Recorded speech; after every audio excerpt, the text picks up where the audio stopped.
तो दोस्तों हमारा चैप्टर कंप्लीट हो चुका है और अब हम देखते हैं एमसीक्यू क्वेश्चन। बढ़िया से बैठ जाइए, मस्त होकर पानी पानी पी लीजिए, ठीक है। एमसीक्यू क्वेश्चन करने जा रही हैं, तो अब करते हैं हम एमसीक्यू क्वेश्चन, ठीक है। एंजॉय होकर करना है, रिवीजन हो जाएगा, चैप्टर अच्छे से होगा, ठीक है। फर्स्ट क्वेश्चन, हमारी मातृभाषा कौन सी है? तो दोस्तों बताइए हमारी मातृभाषा कौन सी है? Hindi, Sanskrit, Marathi and English. तो बताइए कौन सी है? हिंदी, ठीक है दोस्तों, आपको पता होगा हिंदी। हिंदी हमारी क्या है? मातृभाषा है। भारत देश में किन किन धर्मों के लोग रहते हैं? नेक्स्ट क्वेश्चन चल रहे हैं, भारत में किन किन धर्मों के लोग रहते हैं? बताइए दोस्तों, चैप्टर में कौन कौन से आए थे?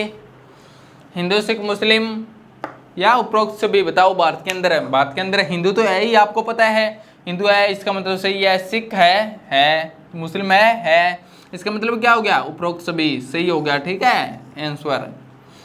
जब हम सभी लोगों को एक ही छवि में बांध देते हैं तो उसे क्या कहते हैं? दोस्तों बताइए, जब सभी लोगों को एक ही छवि में बांध कर देखते हैं तो उसे क्या कहते हैं? रूढ़िबद्ध अवधारणा कहते हैं, या पूर्वाग्रह कहते हैं, या भेदभाव कहते हैं, या उपरोक्त छवि? रूढ़िबद्ध अवधारणा की डेफिनेशन क्या थी? जब हम सभी को एक ही छवि में बांध कर देखते हैं तो उसे क्या कहते हैं? रूढ़िबद्ध अवधारणा। इसका मतलब ये सही हो गया, ठीक है, ये आंसर हो गया। पूर्वाग्रह का क्या मतलब था? जब हम किसी पर्सन के प्रति पहले से ही राय बना लेते हैं, लंबी लंबी दाढ़ी, लंबे लंबे बाल, याद आ गया, ठीक है, तो उसे कहते हैं पूर्वाग्रह, यानी पूर्वाग्रह ये नहीं है।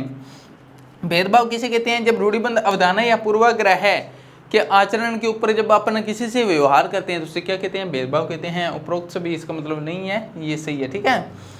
डॉक्टर भीमराव अंबेडकर के साथ किस तरह का भेदभाव हुआ था? बताइए दोस्तों, डॉक्टर भीमराव अंबेडकर के साथ में किस तरह का भेदभाव हुआ था चैप्टर के अंदर? तो उसने कहा था महार, हम महार हैं, महार कहते हुए ही ना ही बैलगाड़ियों वालों ने चढ़ाया, ना ही स्टेशन मास्टर अंदर चला गया था। तो महार क्या है? जाति उसकी, तो मतलब क्या हो गया? जाति व्यवस्था, ठीक है, जाति का भेदभाव हुआ था। यहाँ पर ऊंची जाति, पिछड़ी जाति ये नहीं है, ठीक है, जाति का हुआ था, इसका मतलब ये सही है। नेक्स्ट क्वेश्चन, भारत किस प्रकार का देश है? तो दोस्तों बताइए कि भारत धार्मिक है, कट्टरपंथी है, अधार्मिक है, या धर्मनिरपेक्ष है? तो बताइए भारत कौन सा देश है?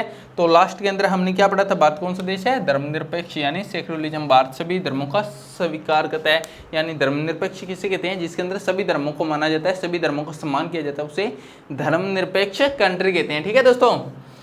नेक्स्ट क्वेश्चन है, किन कारणों से लोगों में भेदभाव किया जाता है? किन कारणों से भेदभाव किया जाता है लोगों में? धर्म के आधार पर, व्यापक धर्म, हिंदू, सिख, मुस्लिम, इस आधार पर भेदभाव किया जाता है, या जाति के आधार पर, या काम के आधार पर है?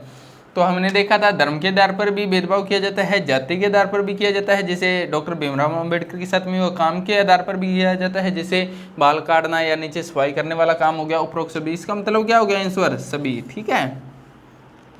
नेक्स्ट, नीचे कही जाने वाली जाति के लोग अपनी पहचान के रूप में कौन सा शब्द इस्तेमाल करते हैं? क्या स्वर्ण कहते हैं नीची जाति वाले लोगों को, या दलित कहते हैं, या क्या दोनों कहते हैं, या इनमें से कोई नहीं? तो स्वर्ण का नाम नहीं है, या इसका मतलब दलित का आया तो ये वाला, ठीक है दोस्तों। अपना 8 नंबर यहाँ पर क्वेश्चन है, दलित का मतलब क्या है? दलित का मतलब क्या होता है दोस्तों? जिसे दबाया गया हो वो, या कुचला गया वो, या फिर कै और कै दोनों, या इनमें से कोई नहीं? तो दोस्तों बताओ दलित का क्या मतलब होता है? दलित किसे कहते हैं? जो नीची जाति की कास्ट के लोग होते हैं ना, उनको कहते हैं, ठीक है। तो उनको दबाया भी गया है, कुचला भी गया है, इसका मतलब क्या हो गया? कै और कै दोनों, ठीक है। 9 नंबर क्वेश्चन है, जाति के आधार पर कक्षा में बच्चे को दूसरे बच्चों से अलग बिठाना किस प्रकार का व्यवहार है? अगर क्लास के अंदर इतने बच्चे बैठे हैं, एक बच्चा आता है नीची कास्ट का, उसको दूसरे से अलग बिठाया जाता है, तो किस प्रकार का ये यहाँ पर व्यवहार होगा? भेदभाव का, या समानता का, या सही स्वभाव होगा, या इनमें से कोई नहीं? तो ये क्या होगा दोस्तों? दूसरे से अलग बैठाना मतलब भेदभाव हो रहा है, इसका मतलब क्या हो जाएगा? भेदभाव, ठीक है आंसर। नेक्स्ट 10 नंबर क्वेश्चन, मुसलमानों का लड़कियों को स्कूल में न भेजने का एक महत्वपूर्ण कारण क्या है? गरीबी, पिछड़ापन, अनपढ़ता, या अमीरी? अमीरी का बच्चों को स्कूल नहीं भेजते हैं, ज़्यादा भेजते हैं, ठीक है, इसका मतलब अमीरी नहीं है। तो इसका कारण क्या हो गया? गरीबी।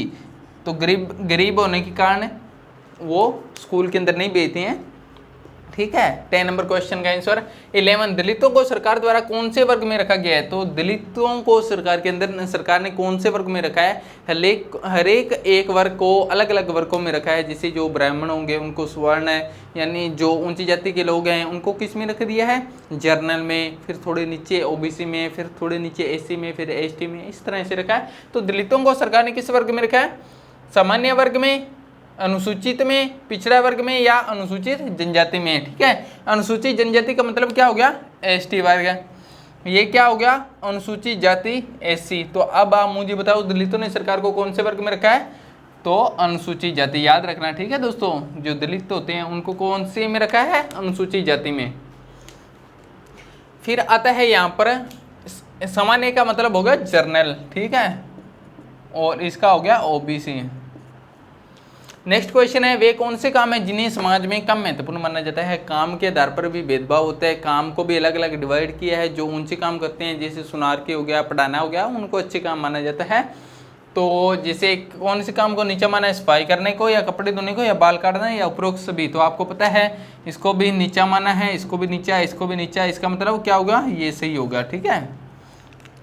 30 नंबर क्वेश्चन है, भारतीय संविधान के पिता के रूप में किसे जाना जाता है। भारतीय संविधान के पिता के रूप में किसे जाना जाता है दोस्तों, आपने चैप्टर पूरा पढ़ लिया है। जवाहरलाल नेहरू को, BR अम्बेडकर या भीमराव अम्बेडकर को या राजेंद्र प्रसाद को या इंदिरा गांधी। तो इसका मतलब हो गया भीमराव अम्बेडकर को भारतीय संविधान के रूप में जाना जाता है। तो दोस्तों 40 नंबर अपना क्वेश्चन है यहाँ पर, समानता का क्या अर्थ है। समानता का क्या अर्थ होता है, इक्वलिटी का क्या अर्थ होता है। यहाँ पर समान अवसर, समान अधिकार, समान पहनावा या कै और ख दोनों। तो दोस्तों बताइए कि इक्वलिटी किसे कहते हैं, जब व्यक्ति को समान अवसर और समान अधिकार मिल जाए तब, या समान पहनावा भी जरूरी है।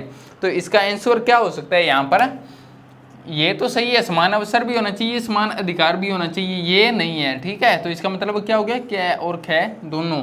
यानी इक्वलिटी कब कहेंगे, जब समान अवसर हो और समान क्या हो, अधिकार हो, ठीक है दोस्तों। 50 नंबर क्या है, अपराध की तरह किसे देखा जाता है। अपराध की तरह किसे देखा जाता है, क्या गरीबी को या फिर धर्म को या समानता को। तो समानता को तो नहीं देखा जाता, ना ही धर्म को देखा जाता, इनमें से दो में से कोई एक होगा। इसका मतलब क्या है, अपराध की तरह।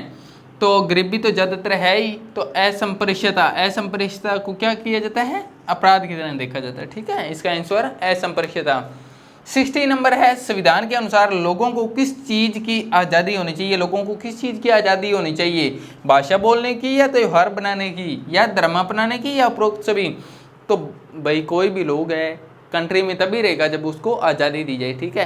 तो आज़ादी हर एक चीज़ की होनी चाहिए, पहनावे, खाने पीने, अभिव्यक्ति, हर एक चीज़ की होनी चाहिए। इसका मतलब क्या हो गया, उपरोक्त सभी, ठीक है। 70 नंबर है, हमारी एकता के महत्वपूर्ण कारक के रूप में किसे देखा जाता है। हमारी एकता के महत्वपूर्ण कारक के रूप में जो हमें पूरी कंट्री में इतनी डाइवर्सिटी को एक जोड़कर रखता है, तो किसे देखा जाता है, धर्मनिरपेक्षता को या कट्टरपंथी को या धार्मिकता को या इनमें से कोई नहीं। धार्मिकता, धर्म के आधार पर तो डेली यहाँ पर लड़ाई झगड़े होते हैं, कट्टरपंथी को भी नहीं देखा जाता। इसका मतलब क्या होगा, धर्मनिरपेक्ष। धर्मनिरपेक्ष का मतलब क्या होता है दोस्तों, धर्मनिरपेक्ष का मतलब होता है सभी धर्मों का सम्मान करना, ठीक है। अपने कंट्री के अंदर हिंदू, मुस्लिम, सिख, ईसाई बहुत सारे रहते हैं ना, तो सभी धर्मों को सम्मान करते हैं, इसीलिए रहते हैं। 80 नंबर है, पूर्वाग्रहों या रूढ़िबद्ध धारणाओं के आधार पर किया गया व्यवहार क्या गलत है। प्रेजुडाइज एंड सिनेरियोटाइप के आधार पर किया गया व्यवहार क्या कहलाता है दोस्तों, भावुकता, विविधता या फिर भेदभाव या फिर विकलांगता। इनमें से विकलांगता नहीं है, विविधता भी नहीं हो सकता, भावुकता भी नहीं, बचा क्या, भेदभाव। इसका मतलब क्या हो गया, भेदभाव, ठीक है दोस्तों। समानता को जीवन को वास्तविक और सच्चा हिस्सा बनाने के लिए क्या जरूरी है। समानता को जीवन का वास्तविक और सच्चा हिस्सा बनाने के लिए क्या जरूरी है। तो दोस्तों बताइए मुझे, लोगों का संघर्ष जरूरी है। अभी समानता कंट्री के अंदर आए तो इसके लिए क्या करना होगा, लोगों को संघर्ष करना होगा या उनके आंदोलन या फिर सरकारी कदम। तो ये भी जरूरी है, ये भी जरूरी है, ये भी जरूरी है। इसका मतलब क्या हो गया, सभी मिलकर प्रयास करेंगे तभी समानता आएगी। किसी एक के आंदोलन करने से, किसी एक के झगड़ा करने से नहीं आएगा, ठीक है। सरकारी कदम भी होने चाहिए, आंदोलन भी होने चाहिए और विरोध भी होना चाहिए और संघर्ष भी किया जाए, तभी समानता आती है। तो दोस्तों अपने MCQ क्वेश्चन हुए कंप्लीट। अब चलते हैं अपने आगे की ओर बड़े क्वेश्चनों पर।